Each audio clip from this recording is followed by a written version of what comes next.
நேயர்கள் அனைவருக்கும் வணக்கம். இப்போது இந்த எஸ்ஐஆருங்கிற ஃபார்ம் வந்து எல்லாருக்குமே கொடுக்குறாங்க இல்லைங்களா?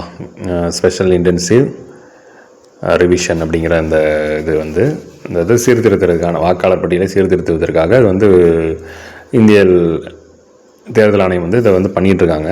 பட் இது வந்து ரொம்ப ஆபத்தானது அப்படிங்கிறது ரொம்ப முக்கியமானது. அதனால் வந்து தமிழ்நாட்டுக்குள்ளே இது வந்து வரக்கூடாது அப்படிங்கிறதெல்லாம் வந்து எல்லாருமே கட்சிகளாக பேசுகிறாங்க. ஆனால் வந்து அதை ஆதரிக்க தான் செய்கிறாங்க. எதிர்ப்புங்கிறது பல வடிவங்களை காட்டணும். ஆனால் அது வந்து காட்ட மாட்டேங்கிறாங்க. சும்மா ஒரு மீட்டிங் போடுறாங்க, ஒரு போராட்டம் அறிவிக்கிறாங்க. அது வந்து சும்மா கண் துடைப்புக்காக பண்ணுறாங்க. ஆனால் இது நடந்துக்கிட்டே தான் இருக்குது. ஃபார்ம் கொடுக்குறாங்க, ஃபில் பண்ணி கொடுக்குறாங்க, ஓட்டுறாங்க, எல்லாமே பண்ணிட்டு தான் இருக்காங்க. பட் எதிர்ப்பு வந்து அந்தளவுக்கு யார் எந்த கட்சியுமே காண்பித்த மாதிரி தெரியல.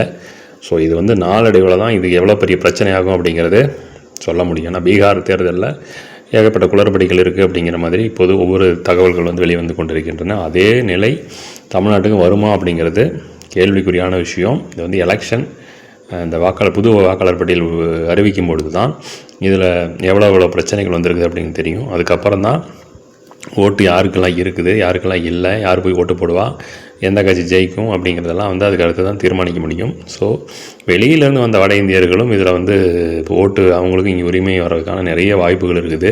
குடியுரிமை வாங்கிட்டாங்கன்னா அது நிறைய பிரச்சனைகள் உருவாக்கும் அப்படிங்கிற மாதிரிலாம் சொல்கிறாங்க. ஸோ அதெல்லாம் வந்து நாளடைவில் தான் என்ன ஆகும்னு பார்க்கணும். ஸோ முடிந்தளவு கட்சிகளெல்லாம் இதை எதிர்க்கணும்.